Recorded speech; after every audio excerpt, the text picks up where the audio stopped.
Hey kids, it's Thursday and I am your queen bitch of the week.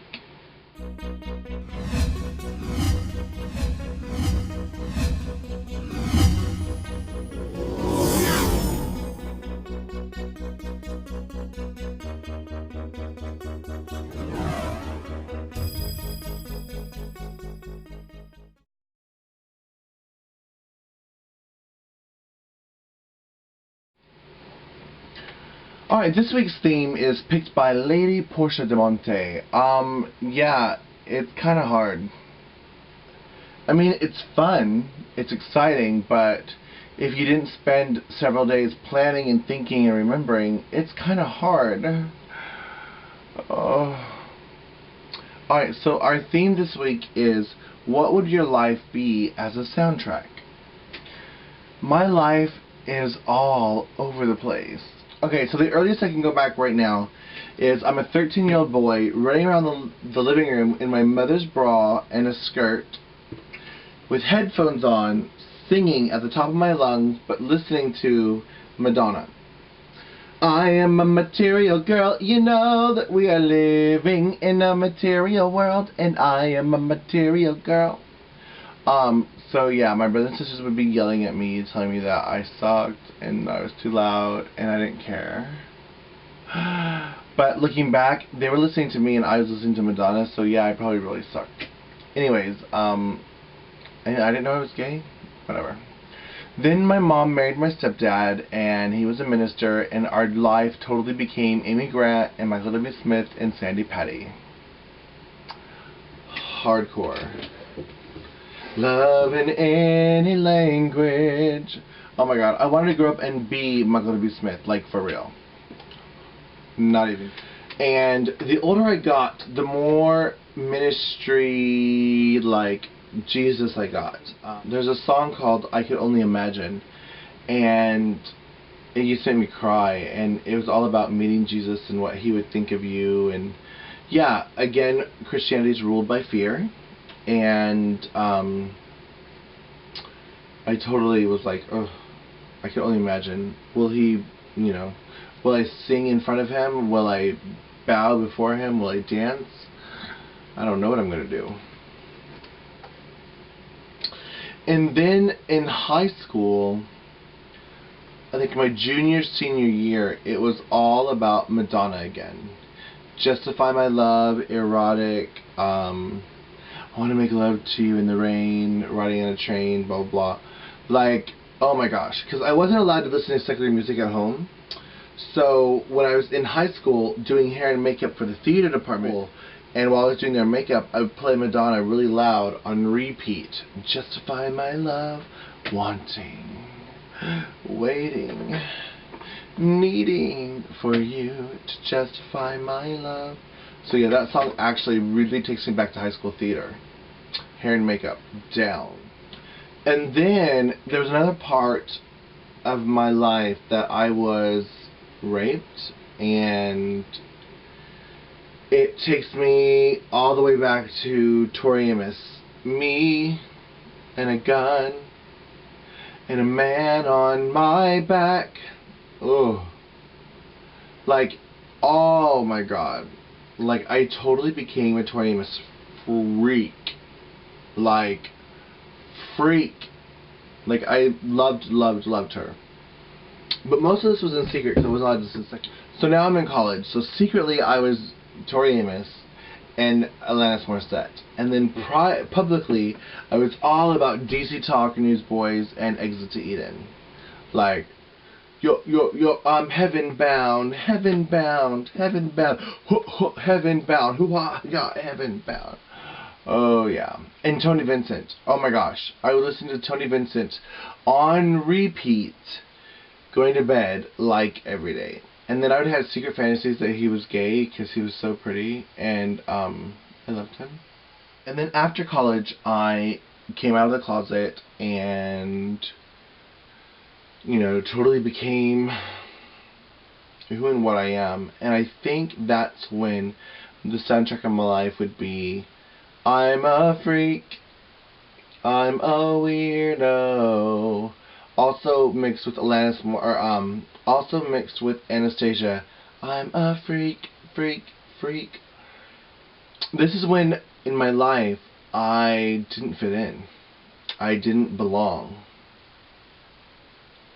And I didn't know what I was.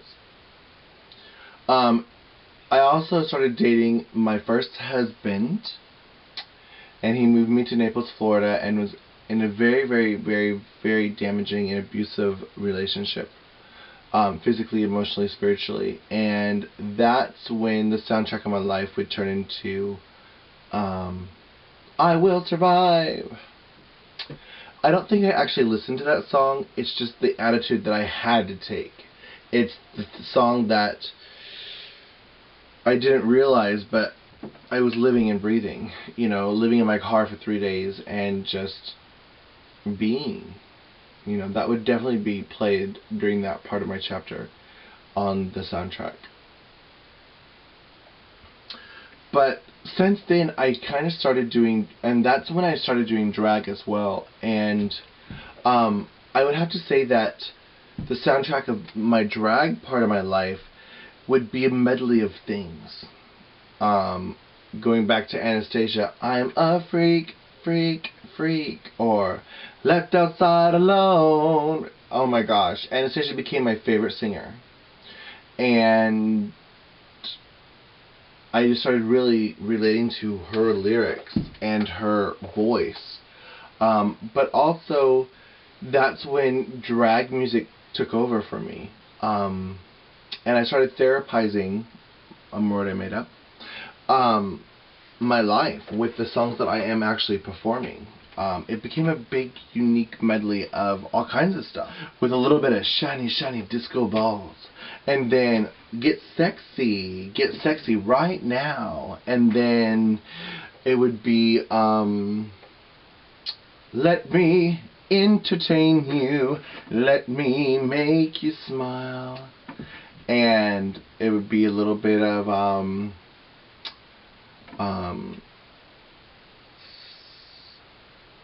and then it would be a little bit of, spend a little time with me. It'd be all kinds of stuff. It would be Madonna. It'd be a little bit of Lady Gaga. It would be a lot of Anastasia. Just a hodgepodge of weirdness. But I think for the last, I don't know, 5, 6 years, my favorite song has been a guy who started off as a solo artist and became the lead singer of a band. So it's really hard to find his solo stuff. But when I heard the lyrics to his song, I Will Swim Until I Fall Off. Wow. That kind of like sort of became one of my mottos as well. However, I don't think that chapter of my life has actually happened yet. Meaning, I haven't found my soulmate. I haven't found my true love. And yes, I'm madly, deeply, passionately in love and looking for that soulmate to spend the rest of my life with. I haven't found them. But when I do, that song will be played. And for now, I think right now in my life today, it would have to be a hodgepodge of I Am Beautiful by Christina Aguilera and I'm Beautiful by Bette Midler, Get Sexy, and I'm a Freak. That would be where I am right now. You know, mixed with let me entertain you, let me make you smile. So that's kind of the chapter of my life right now. Yeah. And that's my life. So yeah, I don't know if that's a good answer or a bad answer. It's definitely a unique answer, but that's my answer, and that's what you're getting. So I hope you enjoyed it. And that was your Queens of the Week for Thursday. Loving you, Zizi. Bye. Haha, you thought I was leaving, right? Okay, fine. I'll quickly talk about the other girls. Monday, we still don't have a Monday yet. I'm not sure that we've actually officially started looking, but if we do, check out Queens of the Week on Facebook to find out what we are looking for and how to audition. Tuesday, Katana Ray. I agreed with a lot of what you had to say. In fact, actually, this week is the week that I would say I watched every girl and was like, I agree with you, I agree with you, I agree with you. Especially Katana and Lady P. But Katana, every time I watch your video, I think an alarm is going off in my house. Like, a fire alarm is going beep, beep. Like, I've made a note to think, go up and change the battery or whatever, and it's only when I watch your videos. So you have a unique beat that freaks me out when I watch your videos. By the way, thought you should know. And I think that it's beautiful, the filter you chose. And I'm also glad that you chose to quickly do a video just before not doing a video. And you look totally beautiful, barely any makeup on, and I'm so jealous. And my number, can't tell you, because honestly I don't know, but it's really a big number. Like, a big number. Porcelain Aquarius. Your Wednesday, I thought it was funny when you're like, girl, it's online, who cares? Yeah, I kind of guess I take the attitude too, because I say things that I don't realize. And I'm like watching it back or hearing about it later, I'm like, oh God, why did I just tell everyone that story? Ugh.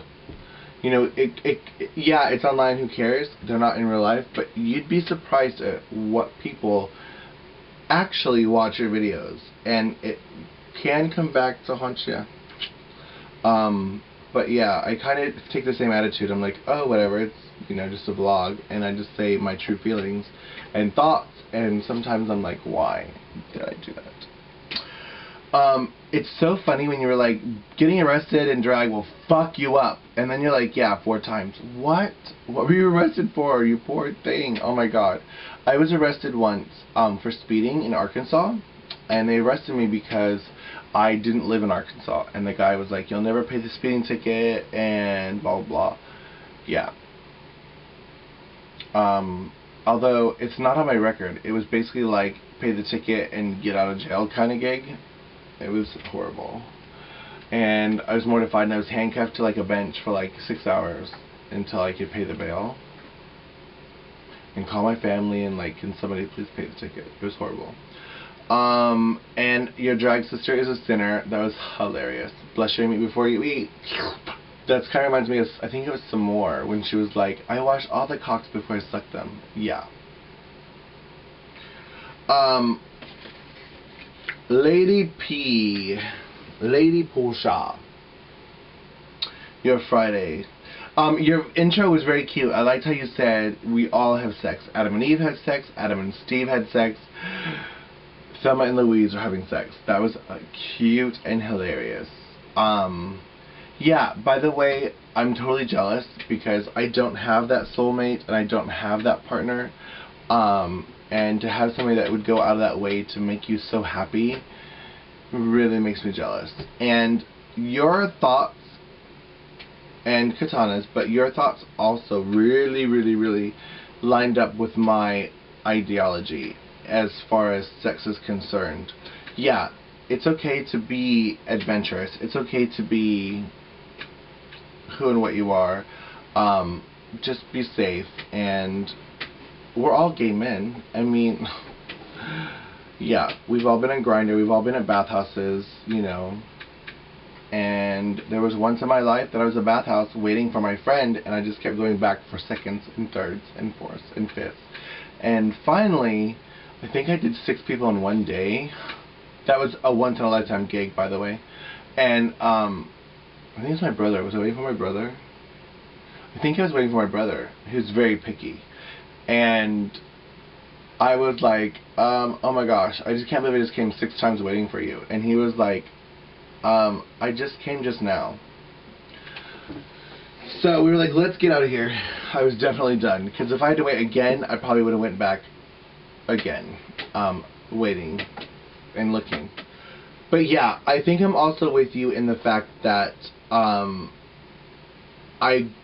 go through phases where it's okay to be like anonymous, and then I go through phases where I don't want anything anonymous. If there's not an emotional connection, if there's not any passion, I don't want anything to do with you. And then I go through phases where it's like, well, you don't look like your picture, and I don't want to do anything with you, but since you're already here, we're doing something. So, yeah, I'm totally agreed with almost everything you said. It was, like, insane. And then, yeah, I was super jealous of your relationship. But I'm totally happy for you at the same time. You deserve it. Pedro, yeah, watching your video, I totally agree with you in the fact that we are all whores. Including you, Miss Thing. You always said you were a virgin. I just assumed you were a virgin. Let me clarify. Sex is sex. Which means, if you can get a sexually transmitted disease, it is sex. You have had oral sex, and therefore, you are not a virgin. Oral sex equals sex, Mary. I became sexually active at 9 years old. Sucking people off since I was 9. I didn't have anal sex until much later, I think 15. Or 16. But, sucking dick is still oral sex.